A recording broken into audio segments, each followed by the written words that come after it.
नमस्कार दोस्तों। आज हम क्लास 12th के प्रैक्टिकल ज्योग्राफी के एक काफी इंपॉर्टेंट टॉपिक स्पेयरमैन के कोटि सहसंबंध के बारे में चर्चा करेंगे, जिसमें से हमारे एग्जाम में क्वेश्चन पूछा जा सकता है। एक काफी सरल सा सवाल है जिसकी गणना हम आसानी से कर पूरे में से पूरे नंबर प्राप्त कर सकते हैं। इस विधि में सहसंबंध की गणना कोटियों के आधार पर की गई है और इस युक्ति को स्पेयरमैन के द्वारा प्रस्तुत किया गया। इस कारण इसको स्पेयरमैन का कोटि सहसंबंध भी कहा जाता है। कोटि को इंग्लिश में कहा जाता है रैंक, और रैंक के आधार पर ही कोरिलेशन या सहसंबंध की गणना की जाती है। इसको हम हमारी पाठ्य पुस्तक में ही दिए गए इस एग्जाम्पल को सोल्व करके देखते हैं कि किस प्रकार से हम इस क्वेश्चन को सोल्व कर सकते हैं। तो ये एग्जाम्पल हमारी पाठ्य पुस्तक में दिया गया है। इसमें हमें दो श्रेणियां देंगे। जब भी हमारे एग्जाम में क्वेश्चन आएगा हमें दो श्रेणियां मिलेगी। एक होगी हमारी एक्स श्रेणी और एक होगी हमारी वाई श्रेणी। इनको सबसे पहले हमें क्या करना है, इस प्रकार से लंबवत रूप में लिख लेना है। एक हो गई आपके एक्स श्रेणी और एक हो गई हमारे वाई श्रेणी। अब सबसे पहले हम एक्स श्रेणी के पदों को कोटि अथवा रैंक देंगे।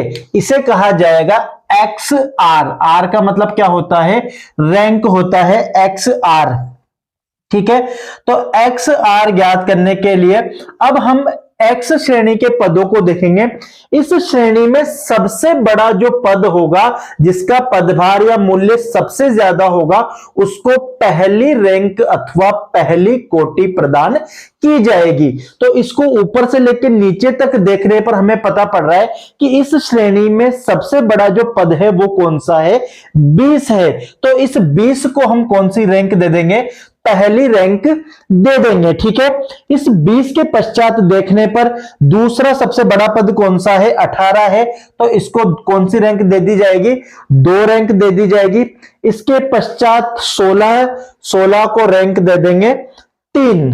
16 के बाद 12 को दे देंगे 4, और फिर 12 के बाद 10, इसको दे देंगे 5, फिर 9, इसको दे देंगे 6।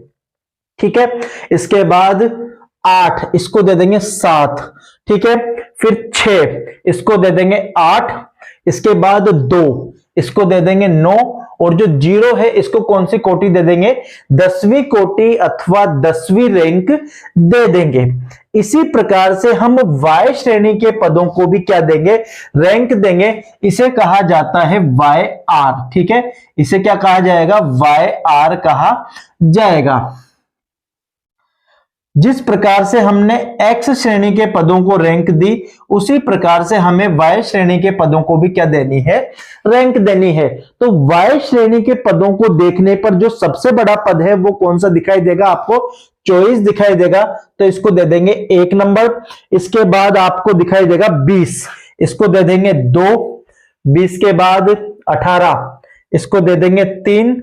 फिर 16 को दे देंगे 4, फिर 12 को दे देंगे 5, फिर 10 को दे देंगे 6, 7,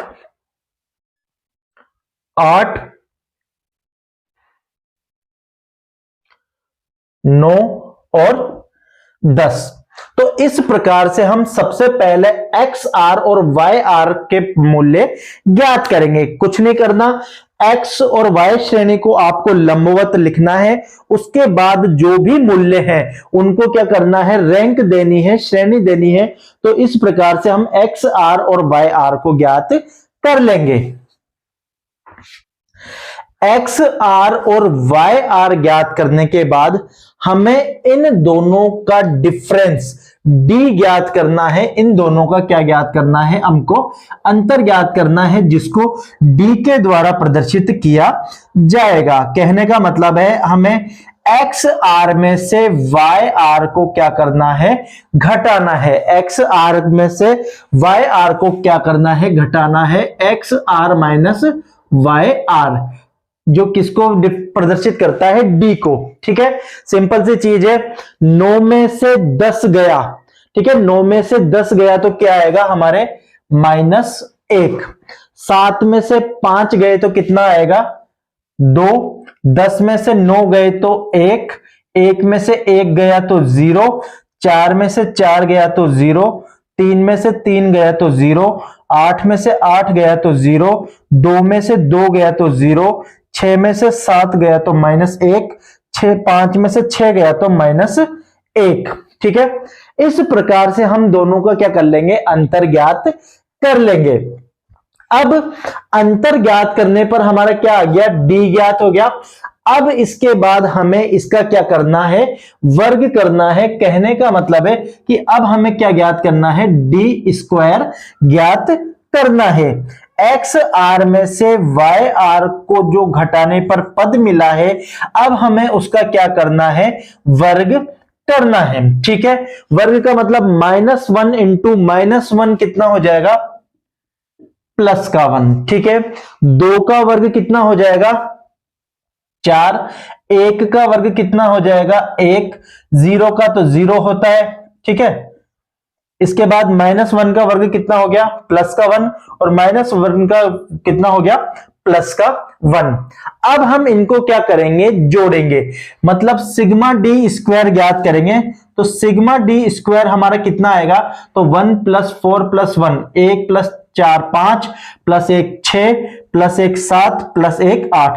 तो सिग्मा डी स्क्वायर हमारा कितना आया, 8। ठीक है, यहां तक आपको समझ में आ जाना चाहिए, कुछ नहीं है, सबसे आसान सा सवाल है। x और y के पदों को लंबवत लिखा, इसके पश्चात हमने x के पदों को क्या करी, रैंक दी, और y के पदों को भी क्या दी, हमने रैंक अथवा कोटि प्रदान की। उसके बाद इसमें से x r में से y r घटा देंगे, जो क्या है d, डिफरेंस मतलब x r - y r। तो 9 में से 10 गया तो -1, 7 में से 5 गया तो 2। इस प्रकार से हम d ज्ञात कर लेंगे, और अगले पद में हम क्या ज्ञात कर लेंगे, डी स्क्वायर ज्ञात कर लेंगे। डी स्क्वायर जो हमारा आया उसका हम टोटल या योग ज्ञात कर लेंगे। तो यहां पर हमारा कितना आया है, 8 आया है। Sigma D square is equal to कितना आया है, 8 आया है। अब हम स्पेयरमैन के कोटि सह संबंध ज्ञात करने का जो हमारा सूत्र है, उसमें इनके मानों को रखेंगे। तो स्पेयरमैन का कोटि सह संबंध ज्ञात करने का सूत्र क्या है, रो। ठीक है, ये रो के द्वारा इसको प्रदर्शित किया जाता है। Rho is equal to 1 - 6 sigma D square बटा n ब्रैकेट में n स्क्वायर -1।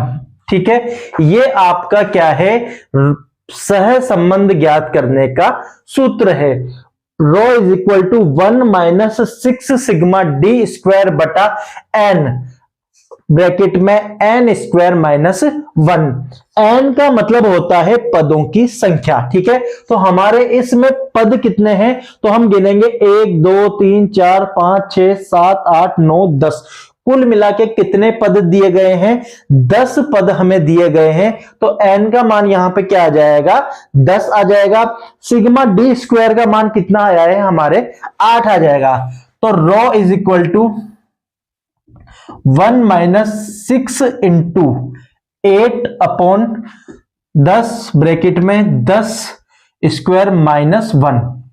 ठीक है, आगे चलेंगे। 1 - 48 बटा, इसको आप देख लीजिए, कैलकुलेशन करेंगे तो 1000 - 10 ब्रैकेट में 1 - 48 बटा 990।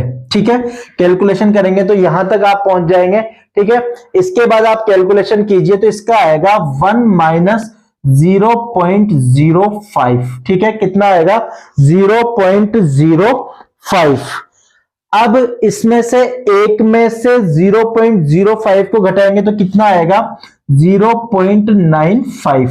तो रो इज इक्वल टू कितना आया, 0.95। और यह हमारा स्पेयरमैन का कोटि सह संबंध गुणांक कहलाता है। ठीक है, क्या है, सबसे इंपॉर्टेंट चीज है, आपको ये सूत्र याद रखना है, ठीक है। इस सूत्र को याद रख लीजिए, इसको कहते हैं rho is equal to 1 minus 6 sigma D square बटा एन ब्रैकेट में एन स्क्वायर माइनस 1, या फिर आप इसको इस प्रकार से भी लिख सकते हैं 1 माइनस 6 सिग्मा डी स्क्वायर बटा एन क्यूब माइनस एन, ठीक है। इसको इस प्रकार से भी लिख सकते हैं या फिर इस प्रकार से भी लिख सकते हैं। सिग्मा डी स्क्वायर हमारा कितना आया, 8 आया, ठीक है, और एन हमारा कितना है, 10 है। तो इस सूत्र में हम मान रख देंगे, तो इस प्रकार से हमारा सहसंबंध गुणांक आ जाएगा।